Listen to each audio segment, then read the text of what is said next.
Bob. Bob, wake up. Bob! Come on, lazy bones. It isn't enough that I have to wake up. I have to wake up to bad puns. What is it about you that you have to make the bad puns? Quit whining. We've got work to do. It's waking me up. You think an air spirit could get some rest around here? Blasted wizards.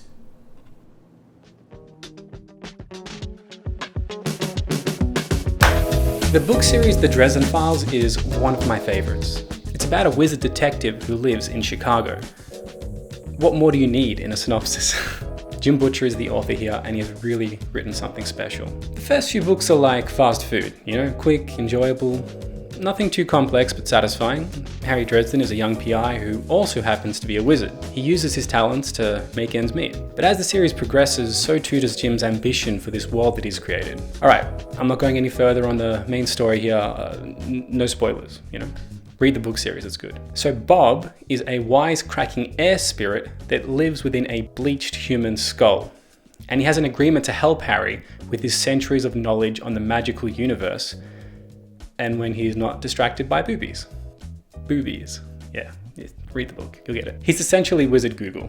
I love this series so much, and I wanted to take a stab at, well, it's not even a screenplay really, it's more of a concept of how Bob may look and move if the books were adapted for the screen. There are small descriptions in the books here and there. I don't think he's actually supposed to move all that much when he's talking. The eyes light up and all that, but I think the voice is just supposed to come from the skull while it sits there.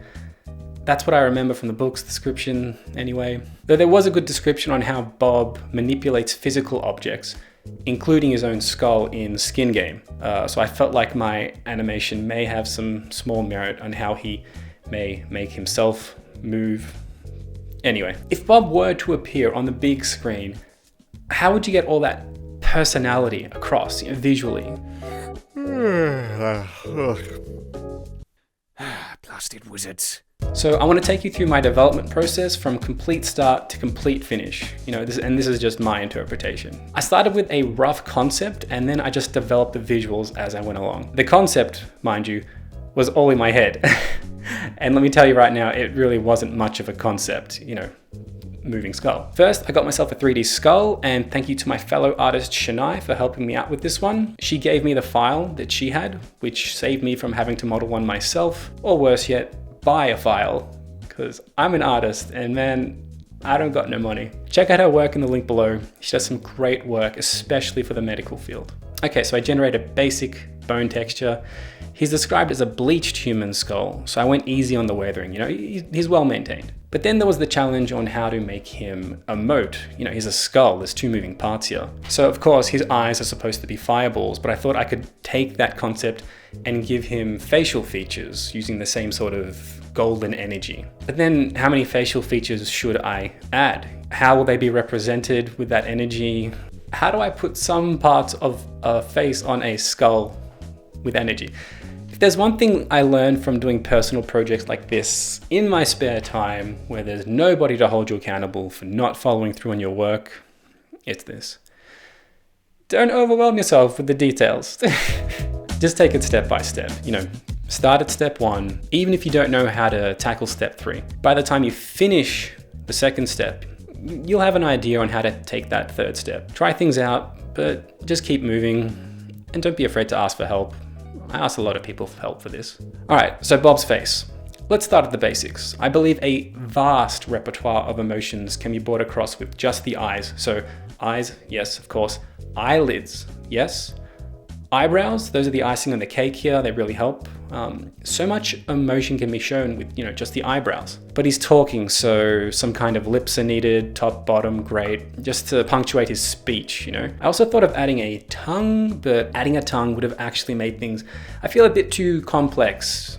Also more stuff to animate. Keep it simple. Now, I just added these parts of his face as really simple pieces of geometry, 3D geometry. At this point, I had no idea how they were going to look in the final render. I had no idea how I was going to make them move. But since his eyes are described as yellowy golden magical flames in the book, which I still also had no idea how to do at this stage, I assumed I'd eventually make his facial features, you know, all kind of uniform and look like that. For the moment though, I just needed to get these facial features rigged up and moving properly. I asked my old workmate here for help. Her name's TC and she's a professional rigger. She's done some great stuff. I hate rigging, but she made things not so scary for me once she explained the basics on how to rig a human face. And guess what? Rigging isn't so scary once you know what's going on. It's still a pain in the ass though, far out.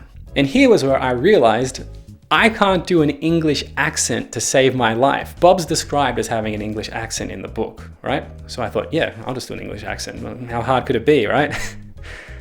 I tried, okay? I really tried. Here are some examples on me really trying.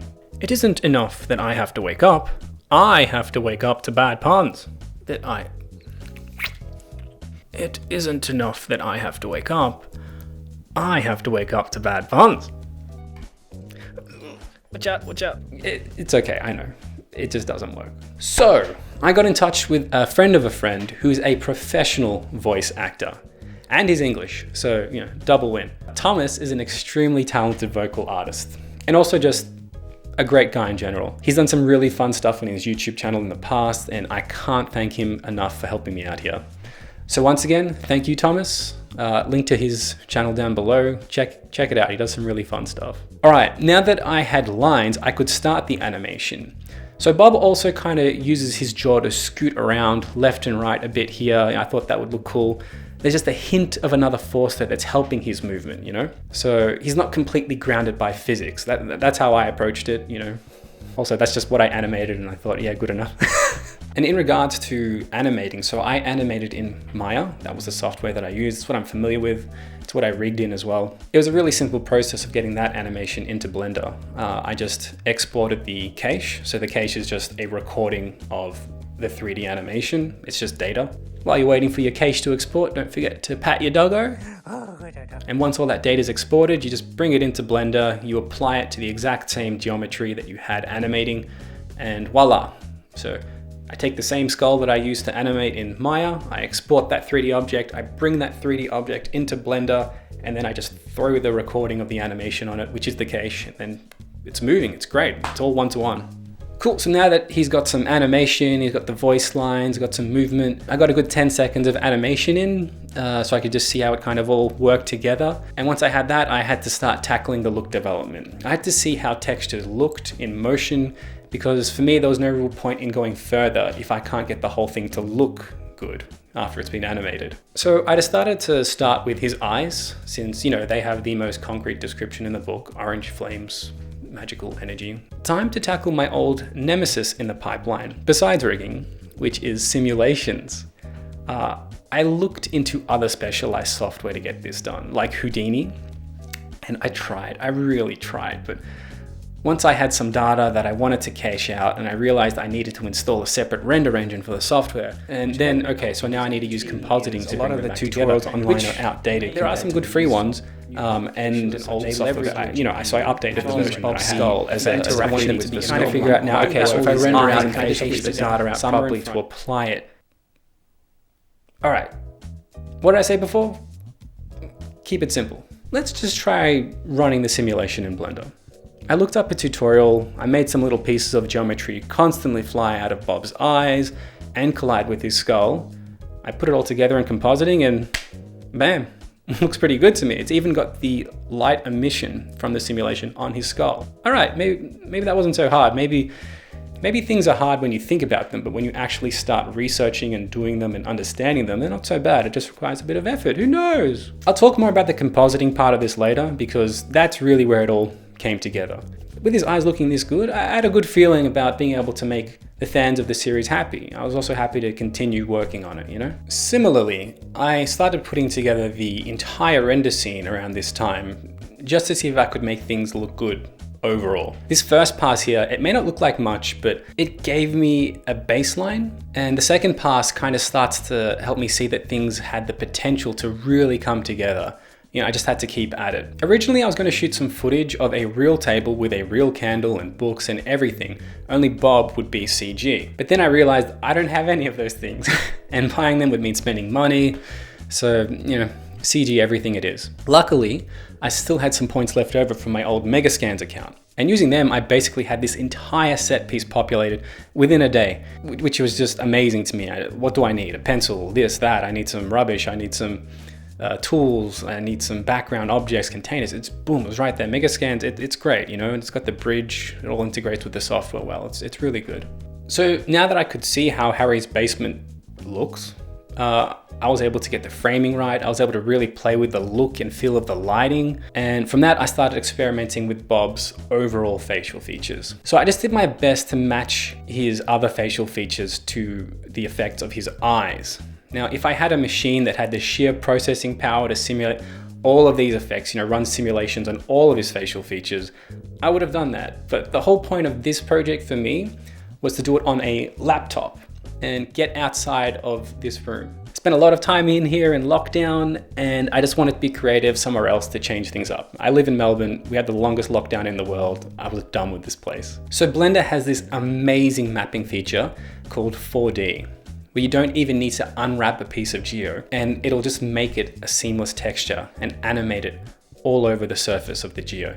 So I use this method to make a really nice ethereal magic texture that kind of worked with Bob's eye sims. And with some minor tweaking and compositing, it turned out really well, I thought. Okay, so this brings us back to getting Bob's eyes working well in the comp stage. So the simulated effects didn't really work all that well straight out of the render. But by clipping the alpha threshold and the duration of the effects, I got this nice small flame effect. And by merging that effect with a 4D texture pass of the eyes, you know, the round eye geo there, we end up with this. An ethereal, seamless ball of light energy that dissipates and interacts with the skull. Yeah, I thought it was great. I was quite proud of myself. All right, so eyes look good, eyebrows look good, eyelids look good, lips look good. All right, it's all working, great. With all of this looking good, it was just a matter of going back, finishing the animation, and updating all my render passes with the full range of the clip. I did a bunch of tweaking in the compositing stage, but I was fairly happy with how things turned out in the end. You can really see here that my laptop was struggling at this stage. You can hear the fans kicking in. And this is the new MacBook Pro, like maxed out. It was really struggling with the 3D pipeline, but it got there in the end. So, you know, kudos. I wanted Bob's expression to just give the idea of emoting. I didn't want it to be too on the nose, so it kind of fades in and out. The eyes proved tricky though, because I wanted the eyelids to sort of cut out his eyes so the expression there would be easy to read. Like, you know, blinking. If you blink, then you're not going to see the eyes behind the eyelids. But I couldn't really do that since it's all just floating features. So I compromised with tweaking the colors and opacity a little bit when the eyelids came down. I think that reached a decent middle ground. This is a point where I should probably confess as well. My original idea was to have Bob levitate one of these books behind him in front of him and start reading it just to punctuate his disinterest with the conversation with Harry at the very end. I thought it'd be a nice little way to end the animation by highlighting one of Bob's dirty books. But in full honesty here, I just couldn't be bothered. Rigging and animating a book, a CG book, you know, and then figuring out how to make it move through Bob's magic was just an extra layer that I couldn't really complete for a home project. Yeah, this whole thing took me, in the end, 10 months to finish. Even though it appears to be a fairly simple animation, I agree, like it doesn't seem like much, but you know, sometimes life just gets in the way, and I wanted to get things on this finished rather than just leaving them unfinished, you know, or on the back burner forever. All right, so now that the render was done, all I had to do was sound design. Part of that was doing Harry's off-screen voice, and guess what? I can't do a good American accent either. So all of a sudden, I needed an American voice actor for Harry. I was about to go do some research on how I could get an American voice artist for his lines, but that's when I remembered one of my favorite YouTube subs, Daniel Greene. For those of you who don't know, Daniel is a phenomenal booktuber. I love his content, and I also remembered that he's a big fan of the Dresden Files, bigger than me probably.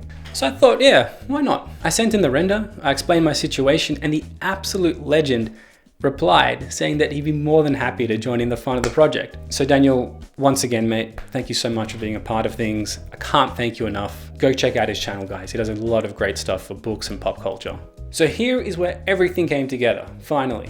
Wisecracking Bob in all his glory, my own screenplay of a book series that I really love. Looking back, I remember thinking how quick and simple a job this should have been. It's a static camera, it's just Bob moving. It was a textbook animation pipeline. The perfect thing to, kickstart my creative muscles after the pandemic. But it took longer than I thought. This is the third reshoot of me trying to make this making of video. I thought about stopping with this more than once, but every time I forced myself to just do a little bit here and there, I'd walk away from that session happy that I'd at least tried to make a dent in the progress. Being an artist for fun can be difficult. When it's your full-time job to use your creative skills for others, it can be exhausting to use them for yourself. But it's so fulfilling to be able to do a piece your own way, not for a client or as a favor or as a portfolio piece, but as your own project to fulfill your own creative needs. It's great. I've taken a lot of inspiration from many people and projects to make this short piece happen. And it's people who do their passion by their own rules, like Daniel and Thomas and countless others who keep giving me the fuel to do my own thing. So I wanted to make this making of video to try and give back to the creative community. A bit of give and take, yin and yang. So I hope that if you're an artist, this can help inspire you. But if not, I hope you at least found the process fascinating. I remember when DVDs came out and I could see the behind the scenes there and how they made the films. And I was like, oh, that's cool. It's pretty cool. Anyway, that's all. Thanks for watching. Have a good one. Bye.